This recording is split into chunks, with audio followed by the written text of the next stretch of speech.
ಸೋತು ಗೆದ್ದ ಟಿ.ಡಿ. ರಾಜೇಗೌಡ, ಗೆದ್ದು ಸೋತ ಡಿ.ಎನ್. ಜೀವರಾಜ್. ಇದೊಂಥರ ಯಾವ IPL ಮ್ಯಾಚ್ಗೂ ಕಡಿಮೆ ಇಲ್ಲದ ರೋಮಾಂಚಕಾರಿ ಪಂದ್ಯ. ಮೇ 13, 2023ರಂದು ಶೃಂಗೇರಿ ಶಾಸಕರಾಗಿ ಟಿ.ಡಿ. ರಾಜೇಗೌಡರು ಆಯ್ಕೆಯಾಗ್ತಾರೆ. 2026 ಏಪ್ರಿಲ್ 4ರಂದು ತಿರಸ್ಕೃತ 279 ಮತಗಳ ಎಣಿಕೆಗೆ ಹೈಕೋರ್ಟ್ ಆದೇಶ ನೀಡುತ್ತೆ. ಮೇ 2, 2026ರಂದು ಚುನಾವಣಾಧಿಕಾರಿ ತಿರಸ್ಕೃತ ಮತಗಳ ಜೊತೆ ಪುರಸ್ಕೃತ ಮತಗಳ ಎಣಿಕೆ ಮಾಡಿ ಜೀವರಾಜ್ ಶಾಸಕರಾಗಿ ಆಯ್ಕೆಯಾಗ್ತಾರೆ. ಇದರ ಬೆನ್ನಲ್ಲೇ ಮಾಜಿ ಶಾಸಕರಾದ ಟಿ.ಡಿ. ರಾಜೇಗೌಡ ಮೇ 8, 2026ರಂದು ಹೈಕೋರ್ಟ್ ಆದೇಶ ಪ್ರಶ್ನಿಸಿ ಸುಪ್ರೀಂ ಕೋರ್ಟ್ಗೆ ಮೇಲ್ಮನವಿ ಸಲ್ಲಿಸುತ್ತಾರೆ.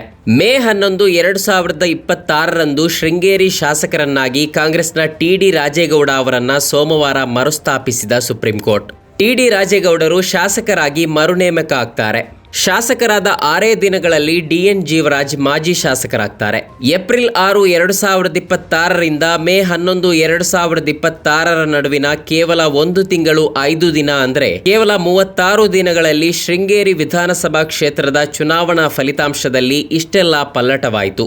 ಗೆದ್ದ ರಾಜೇಗೌಡರು ಸೋತರು, ಸೋತ ಜೀವರಾಜ್ ಗೆದ್ದರು, ಮತ್ತೆ ಗೆದ್ದ ಜೀವರಾಜ್ ಸೋತರು, ಸೋತ ರಾಜೇಗೌಡರು ಮತ್ತೆ ಗೆದ್ದರು. ಹೈಕೋರ್ಟ್ ನೈಜ ಆದೇಶದಂತೆ 2023ರಲ್ಲಿ ತಿರಸ್ಕೃತ 279 ಮತಗಳ ಮರುಪರಿಶೀಲನೆ ಮತ್ತು 2023ರಲ್ಲಿ ಪುರಸ್ಕೃತ ಮತಗಳ ಎಣಿಕೆಯಲ್ಲಿ ಅಂತಿಮವಾಗಿ ಟಿ.ಡಿ. ರಾಜೇಗೌಡರ ಗೆಲುವಿನ ಅಂತರ 201ಕ್ಕೆ ಬದಲಾಗಿ 202 ಆಯಿತು.